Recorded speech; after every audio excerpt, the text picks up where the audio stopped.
హరే కృష్ణ. అందరికీ కూడా మన తెలుగు గీత కార్యక్రమానికి స్వాగతం అండి.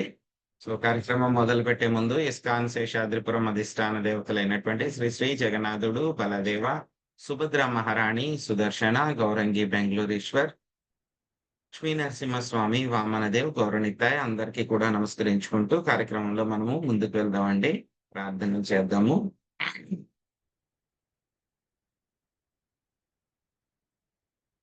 ఓం అజ్ఞానాతిమిరాంధస్య జ్ఞానాంజనాశలాకయా చక్షురున్మిళితం యేన తస్మై శ్రీగురవే నమః. నమః ఓం విష్ణుపాదాయ కృష్ణప్రష్టాయ భూతలే శ్రీమతే భక్తివేదాంత స్వామినితి నామినే.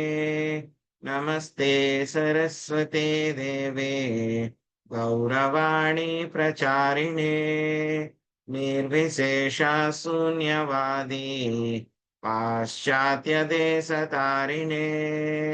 జయ శ్రీ కృష్ణ చైతన్య ప్రభు నిత్యానంద శ్రీ అద్వైత గదాధర శ్రీవాసాది గౌర భక్త వృందా. హరే కృష్ణ కృష్ణ కృష్ణ హరే హరే, హరే రామ రామ రామ హరే హరే.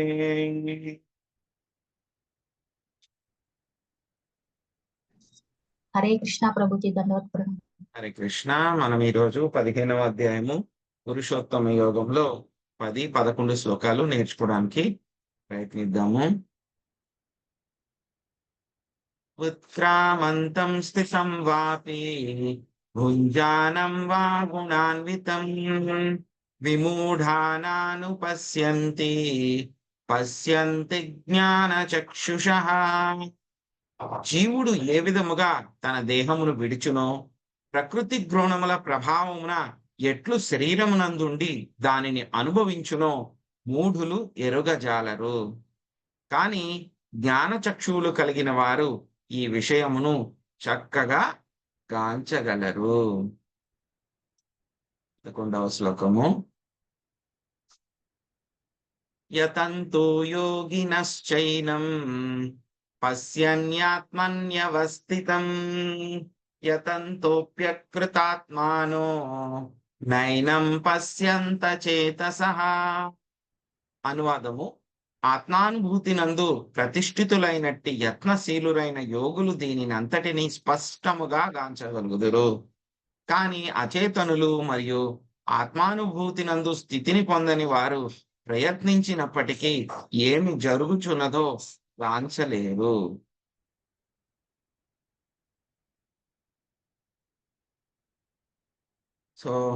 మనము పురుషోత్తమ యోగంలో చాలా చక్కగా స్వామి అన్ని కూడా చెప్తున్నారు మనకి. అందులో మనకి పురుషోత్తమ యోగంలో 2వ సెక్షన్లో జీవుడు ఏ విధముగా ఒక శరీరం నుంచి ఇంకొక శరీరానికి వెళ్తాడు, దీన్ని ఏమంటారు? ట్రాన్స్ మైగ్రేషన్. ఒక దేహం నుంచి ఇంకొక దేహానికి ఎలాగ వెళ్తాడు జీవుడు అనేటువంటి విషయాలు మనకంతా చెప్తున్నారు. దానికి అంతటికి కూడా ఏ విధంగా జీవుడు వెళ్తాడు, ఏ విధంగా స్థూల శరీరాన్ని వదిలిపెడతారు, సూక్ష్మ శరీరంలో ఏముంటాయి, మనస్సే జీవుడి భౌతిక ప్రపంచంలో ఉండడానికి కారణము, ఇటువంటి విషయాలన్నీ కూడా మనం తెలుసుకున్నాం. తర్వాత మనకు ఒక ప్రశ్న రావచ్చు, ఏంటండి ఇంత క్లియర్ గా ఉంది మనకి భగవద్గీతలో, ఇంతలాగా చెప్తున్నారు, కానీ అందరికీ కూడా తెలియట్లేదు, ఎవరికీ తెలియట్లేదు. ఎందుకు తెలియట్లేదు వాళ్ళకి? అందరికీ తెలియాలి కదా. ఏదైనా ఒకటి జరుగుతుంది అంటే కనుక, ఏదైనా ఒక పెద్దది విషయం ఏదైనా జరిగింది అనుకోండి, రోడ్డు మీద వెళ్తున్నారు, ఎవరైనా పడిపోవడము, ఒక 2 కార్లు గుద్దుకోవడము, ఇలాంటివి ఏమైనా జరిగితే కనుక వెంటనే అందరికీ కూడా తెలిసిపోతుంది. కానీ మరి ఇంత పెద్ద విషయం జరుగుతుంది, అందరి కళ్ళ ముందే జీవుడు చనిపోతున్నాడు, జీవుడు మళ్ళీ కొత్తగా కొంతమంది చనిపోతున్నారు, కొంతమంది పుడుతున్నారు, మరి ఏంటి తెలియట్లేదు ఎవరికిను? ఒక పిల్లవాడు ఉన్నాడు అనుకోండి, ఎవరైనా ఒకళ్ళు చనిపోయారు అనుకోండి, బాగా బాధపడతాడు. బాధపడుతూ ఏమంటాడు, ఆయన పలానా వ్యక్తి నాకు చాలా సన్నిహితుడు ఆయన వెళ్ళిపోయాడు అని చెప్పి ఆయన శవం ముందు కూర్చొని బాధపడుతూ ఉంటాడు, ఏడుస్తూ ఉంటారు. బంధువులందరూ కూడా ఏడుస్తూ ఉంటారు. ఏడుస్తూ ఉంటే కనుక బంధువులందరూ కూడా ఏడుస్తూ ఉంటారు. ఏడుస్తూ ఉంటే అతని కంటి ముందే ఉన్నాడు కదా ఆ వ్యక్తి. కానీ వెళ్ళిపోయాడు అని చెప్పి ఏడుస్తూ ఉంటారు. ఎవరు వెళ్ళిపోయారు? దాని గురించి ఎవరు ఆలోచించరు. ఈయన ఎళ్ళిపోయాడు, చనిపోయాడు అని అంటారు. కానీ ఆ వ్యక్తి అక్కడే ఉంటాడు. శవం అక్కడే ఉంటుంది. ఇంకా శవం తగలబెట్టల. ఎవరు వెళ్ళిపోయారు అంటే గనక ఆత్మ వెళ్ళిపోయింది. ఈ విషయాన్ని ఎవరూ గుర్తించరు. గుర్తించకుండా ఆ యొక్క వాళ్ళు బాధపడుతూనే ఉంటారనమాట. సో ఏం చెప్పారు మనకి ఈ శ్లోకంలో? ఉత్క్రామంతము అంటే గనక శరీరాన్ని వదిలిపెట్టడం. స్థితము అంటే గనక శరీరంలో నివసించడము. అదేవిధంగా భూజ్ఞానం అంటే ఆ యొక్క శరీరంలో రకరకాలుగా అనుభవించడము. ఎలాగ అనుభవిస్తూ ఉన్నాడు? గుణాన్వితం ప్రకృతి త్రిగుణాల యొక్క ప్రభావంతోటి జీవుడు అన్ని కూడా అనుభవిస్తున్నాడు. ఇదంతా కూడా జరుగుతుంది. ఏం జరుగుతుంది? శరీరాన్ని వదిలిపెడుతున్నాడు. శరీరంలో వాడు ఉంటున్నాడు. శరీరంలో ఉంటూ ఆ యొక్క శరీరంలో ఉన్నటువంటి ఇంద్రియాలని అంతా కూడా వాడు అనుభవిస్తూ ఉన్నాడు. ఇంకా ఇక ఎలా అనుభవిస్తున్నాడు? ప్రకృతి త్రిగుణాల యొక్క ప్రభావంతోటి అనుభవిస్తున్నాడు.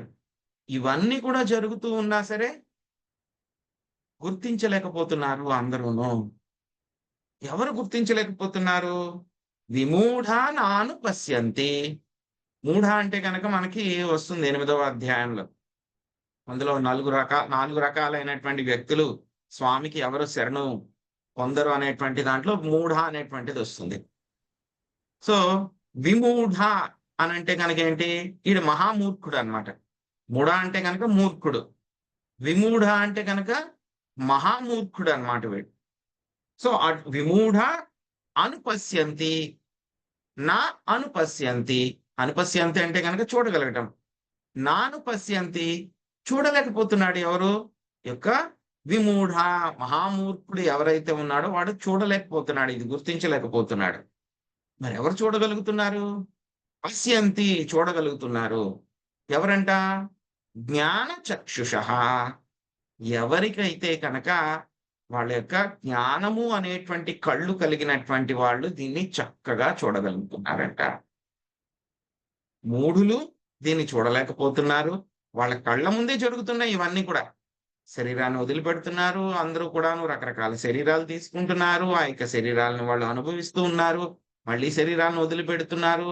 త్రిగుణాల ప్రభావం ద్వారా రకరకాల విధంగా వాళ్ళు ప్రవర్తిస్తూ ఉన్నారు. ఇవన్నీ కూడా కళ్ళ ముందే జరుగుతూ ఉన్నా గానీ మూఢులు వాళ్ళు తెలుసుకోలేకపోతున్నారు. మూఢులు అనేటువంటి దానికి ఇక్కడ ఇంకొక అర్థం ఏంటంటే గనక మూర్ఖుడు అంటే తెలివితేటలు లేనటువంటి వాడు కాదు. చదువు రానటువంటి వాడు కాదు. మూర్ఖుడు అంటే గనక ఏంటంటే మనకి జనరల్ గా డెఫినేషన్ చదువు రానటువంటి వాడు, చదువుకోని వాడు, పల్లెటూరులో ఉన్నటువంటి వాడు, తెలివితేటలు తక్కువగా ఉన్నటువంటి వాడు, వీళ్ళని మనం మూర్ఖుడు అని జనరల్ గా అనుకుంటూ ఉంటాం. కానీ ఇక్కడ మూర్ఖుడు విమూఢ అంటే గనక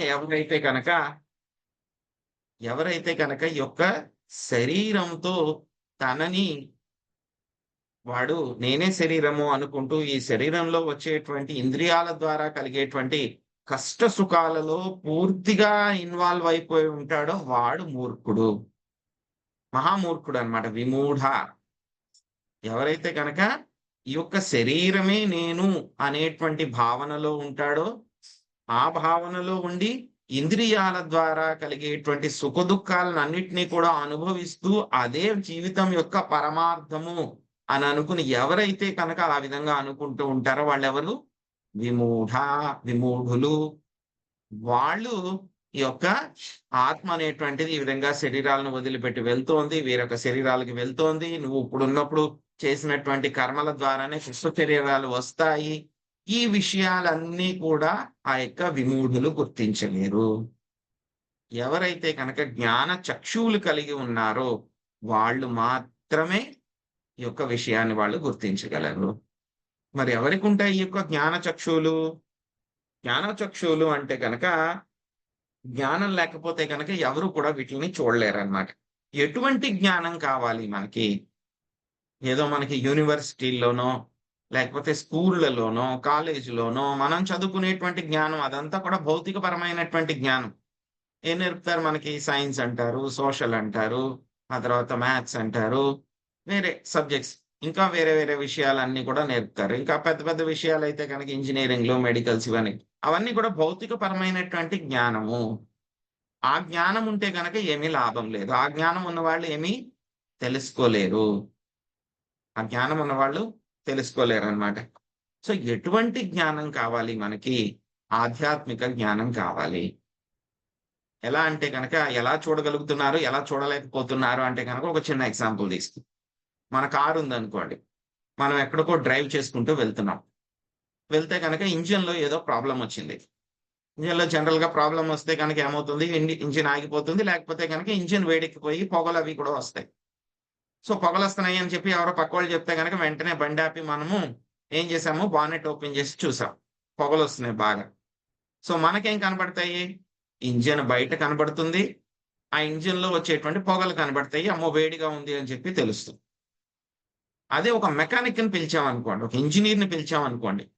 వాడొస్తాడు. వాడొచ్చి వాడు చూస్తాడు. వాడు చూసే దృష్టి మనలాగా ఉండదు.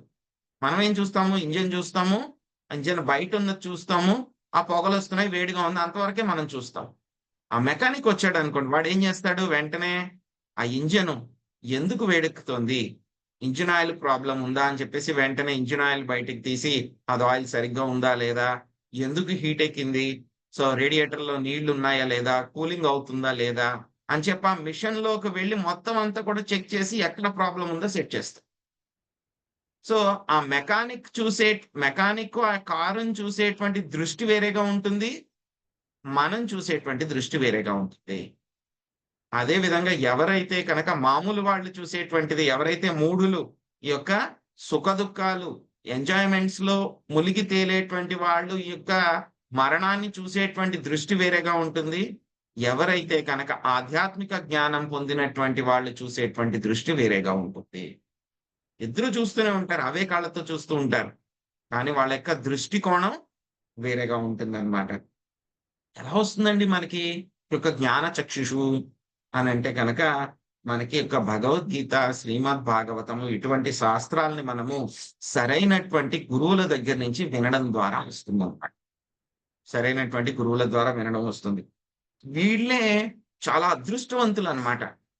చాలా చాలా అదృష్టవంతులు. ఎందుకంటే గనక గురువుగారు ఏం చేస్తారు వాళ్ళని జీవితంలో అందరికీ కూడా సమస్యలొస్తూ ఉంటాయి. కానీ గురువుగారు ఏం చేస్తారు, ఆ యొక్క శిష్యుడిని చక్కగా ట్రైనింగ్ ఇస్తారన్నమాట.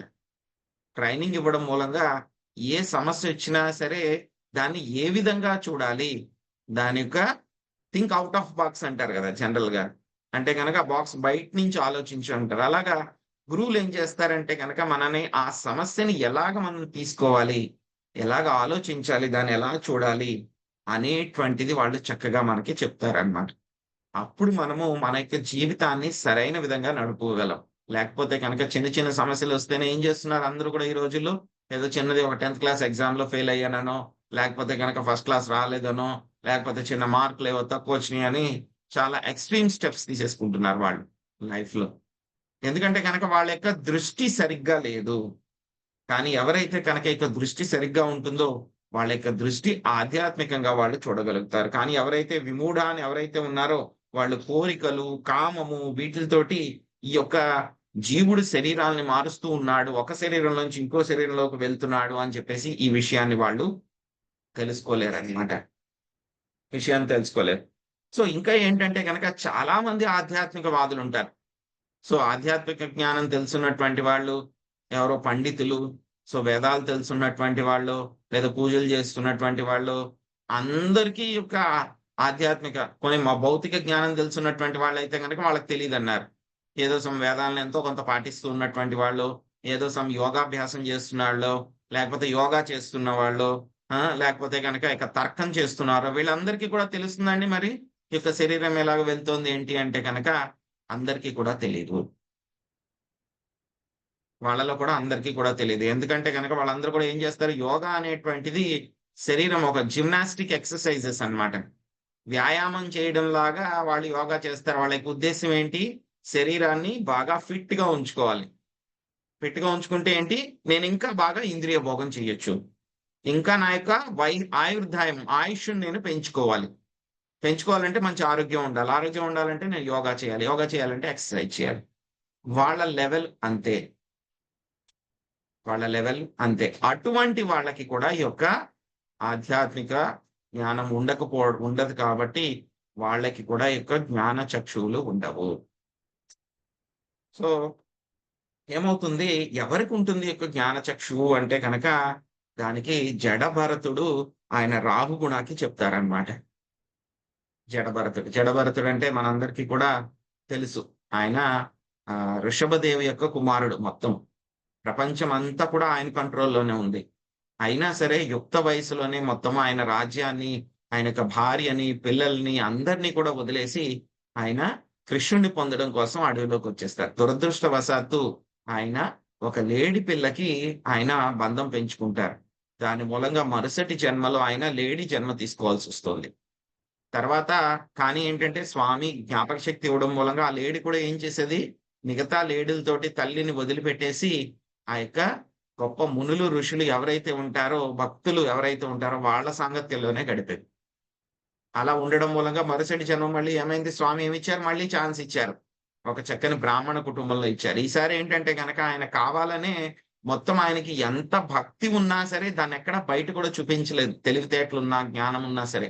ఎందుకంటే గనక అవన్నీ చూపించేసి గనక మళ్ళీ నేను ఈ యొక్క బంధాల్లో నేను చిక్కుకుపోతాను అని చెప్పేసి తెలిసినా సరే తెలివి తక్కువ వాడిలాగా ఉండేవాడనమాట ఆయన.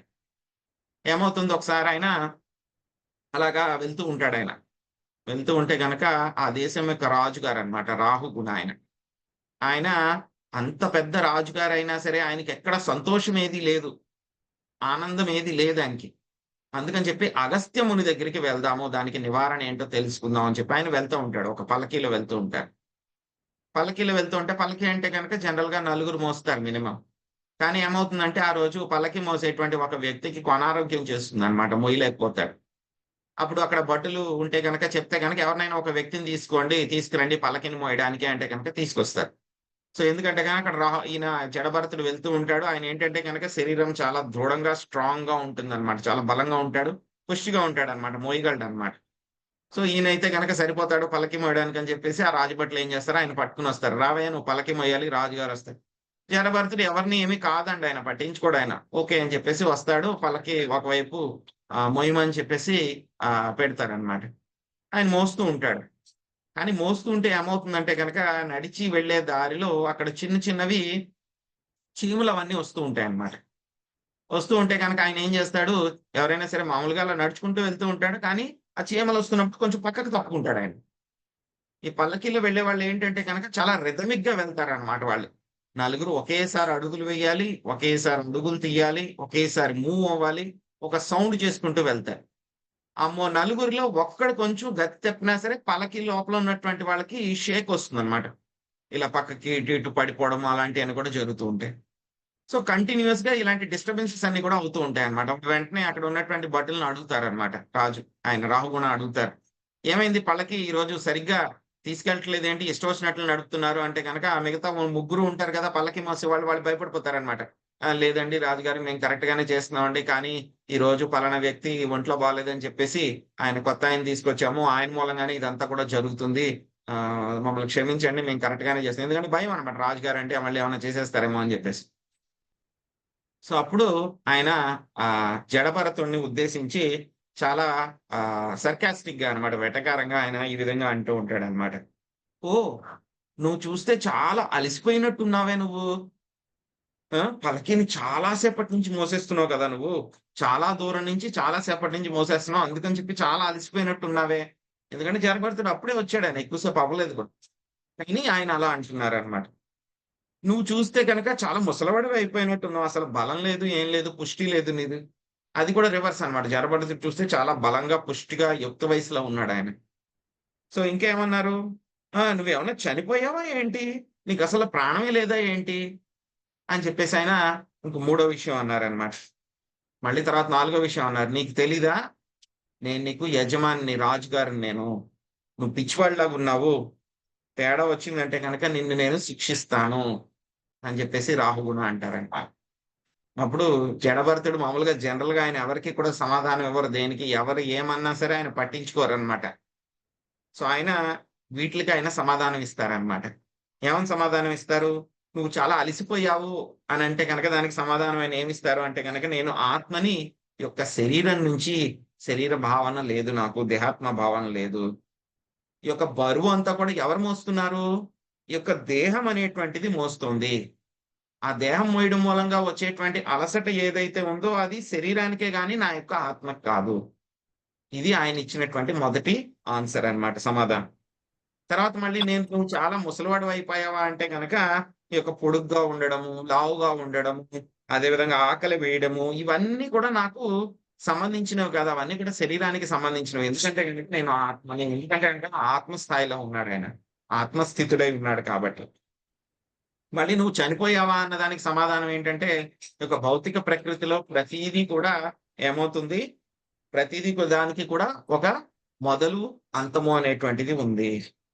మళ్ళీ ఏమన్నారు? నేను నీకు యజమానిని, నేను రాజుని అంటే గనక అవన్నీ కూడా టెంపరరీ డెసిగ్నేషన్స్. వస్తూ ఉంటాయి, మారిపోతూ ఉంటాయి మళ్ళీను. ప్రస్తుతానికి నువ్వు రాజువి, నేను కిందున్నాను. మళ్ళీ అది ఎప్పుడైనా సరే రివర్స్ అయిపోవచ్చు అని చెప్తారనమాట. సో, ఇంకేమన్నారు? "నువ్వు పిచ్చివాడివా? నిన్ను చంపేస్తాను" అన్నదానికి ఏం సమాధానం చెప్పారు అనంటే గనక, "నేను పిచ్చివాడినైనా సరే, నేను ఆత్మలో స్థితుడై ఉన్నాను కాబట్టి, నాకు మీరు ఏ శిక్ష ఏసినా సరే ఐ డోంట్ కేర్. నేనేం పెద్దగా పట్టించుకోను" అని చెప్పేసి ఈయన జడభరతుడు సమాధానం ఇస్తారన్నమాట. ఎప్పుడైతే గనక ఈ విధంగా సమాధానం ఇచ్చారో, రాహుకు నాకు అర్థమైపోతుందన్నమాట. ఈయన మామూలు వ్యక్తి కాదు. చాలా సెల్ఫ్ రియలైజ్డ్ సోల్ ఈయనని చెప్పి అర్థమైపోయింది. వెంటనే పల్లకి దిగి ఆయన కాళ్ళ మీద పడి, అప్పుడు ఆయనకి మళ్ళీ ఫర్దర్ క్వెషన్స్ వేస్తారన్నమాట. వేస్తే గనక అప్పుడేమన్నా ఇంకా క్వెషన్ ఏస్తారు. ఏమిటి? ఒక ఆత్మ అనేటువంటిది కూడా బాగా అలిసిపోయి ఉందండి. నా ఆత్మ కూడా అలిసిపోయి ఉంది బాగాను. ఎందుకంటే రాజు కింద ఉన్నా సరే ఆయనకు సంతోషం లేదు. ఆత్మ అనేటువంటిది బాగా అలిసిపోయి ఉంది. కానీ ఎలా అయితే గనక మనం పాలు, అదే విధంగా బియ్యాన్ని మనము ఒక కుండలో పెట్టి మరగబెడితే ఏమవుతుంది? ఆ యొక్క వేడి అనేటువంటిది పాలు, బియ్యానికి కూడా వస్తుంది కదా మరి. అదే విధంగా ఆత్మకు కూడా అలసట ఉంటుంది కదా! అని చెప్పారు. ఇంకోటేం చెప్పారు అంటే గనక, ఆ యొక్క రాజు యొక్క బాధ్యత అంటే గనక ఎవరైనా చెప్పిన మాట వినకపోతే గనక వాళ్ళని శిక్షించాలి కదా! నేనదే చేస్తున్నాను కదా! ఇంక మూడోది ఏం చెప్తారు అనంటే గనక, నా యొక్క వర్ణాశ్రమ పద్ధతిలో నేను నా ధర్మాన్ని చక్కగా చేయటం మూలంగా ఏమవుతుంది? నేను పాపాల నుంచి బయటపడతాను కదా! దయచేసి నాకు వీట్లి గురించి చెప్పండి అని చెప్పని అడుగుతారనమాట. సో, అప్పుడు రాహుగుణకి జడభరతుడు ఆయన సమాధానం చెప్పడం మొదలుపెడతారు. మొత్తం అంతా ఆయనకి జ్ఞానబోధ చేస్తారనమాట. సో, చేసినప్పుడు ఏమంటారు? తెలివైనటువంటి వాళ్ళు ఎవరైతే ఉన్నారో, వాళ్ళు భౌతిక పరమైనటువంటి విషయాల గురించి వాళ్ళు మాట్లాడరు. బాగా తెలివైనటువంటి వాళ్ళు భౌతిక విషయాలు. నువ్వేంటంటే గనక నీకు బాగా ఎక్స్‌పీరియన్స్ లేదు. అంత కోవిదుడివేమి కాదు. అయినా సరే నువ్వెలాగ మాట్లాడుతున్నావు? ఒక పెద్ద కోవిదుడి కింద మాట్లాడుతున్నావు. అన్నీ తెలుసున్న వాడిలాగా నువ్వు మాట్లాడుతున్నావు. సో, ఎవరైతే గనక బాగా ఎక్స్‌పీరియన్స్ ఎవరైతే ఉందో వాళ్ళు తత్వ అవమర్శేన, వాళ్ళు తత్వాన్ని చక్కగా చూడగలరు. అటువంటి వాళ్ళు ఏం చేస్తారు? ఇటువంటి యజమాని, సేవకుడు యొక్క సామాజిక బంధాలు వీట్లి గురించి అంతా కూడా వాళ్ళు మాట్లాడరు. వీటి గురించి వాళ్ళు మాట్లాడరు. సో, ఇంకా వేదవాదులు చాలా మందుంటారు. అంటే వేదాల ప్రకారము ఆ కోరికలు తీర్చుకోవడానికి ఆ వ్రతం చెయ్యి, నోములు చెయ్యి ఇలా చెప్పేవాళ్ళు చాలా మందుంటారు. చాలా మందుంటారనమాట. కానీ వాళ్ళకి కూడా ఈ యొక్క ఆత్మతత్వము అనేటువంటిది తెలీదు. అటువంటి వాళ్ళకి ఈ యొక్క పరతత్వాన్ని తెలుసుకునేటువంటి అదృష్టం గాని, పరతత్వం గురించి చర్చించేటువంటి అవకాశం గాని వాళ్ళకి ఉండదు.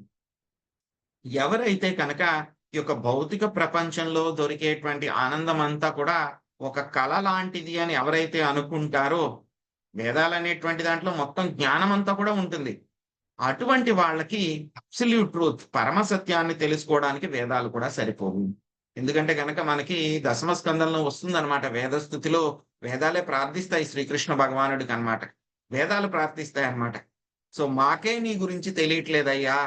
ఎలా అర్థం చేసుకోవాలి మిమ్మల్ని" అని చెప్పి వేదాలు ఆయన్ని ప్రార్థిస్తూ ఉన్నాయన్నమాట. ఇంక వేదవాదులు వేదాల గురించి పూర్తిగా తెలియనటువంటి వాళ్ళైతే గనక వాళ్ళేం తెలుసుకోగలరు? సో, వేదాలు కూడా సరిపోవు అని చెప్పేసి చెప్తాయన్నమాట. ఆయన చెప్తారు. అదే విధంగా ఆ తర్వాత మనసు ఏ విధంగా మనస్సు అనేటువంటిది ఈ యొక్క భౌతిక ప్రపంచంలోనే జీవుడు మళ్ళీ మళ్ళీ శరీరాలు తీసుకోవడానికి కారణమవుతుంది అనేటువంటి విషయాలు కూడా ఆయన చక్కగా బోధిస్తారన్నమాట. సో కాబట్టి ఈ యొక్క జ్ఞాన చక్షువు మనకు కూడా రావాలి అని అంటే కనుక మనం కూడా ఒక గురువు గారి యొక్క ఆశ్రయం తీసుకోవాలి. గురువు దగ్గర దీక్ష తీసుకోవాలి. ఇక చక్కగా హరే కృష్ణ మహామంత్రం చెయ్యాలి. మనకి చైతన్య మహాప్రభు చాలా సింపుల్ ప్రాసెస్ ఇచ్చారు ఈ యొక్క కలియుగంలో. సో ఈ విధంగా మనం చేస్తూ ఉండడం మూలంగా ఏమవుతుంది, మనం కూడా ఇటువంటి విషయాల్ని చదువుకోవడమే కాదు, చక్కగా మనం తెలుసుకోగలిగి చూడగలుగుతాం అన్నమాట. హరే కృష్ణ. సో ఎవరికైనా ఏమైనా ప్రశ్నలు ఉన్నాయండి?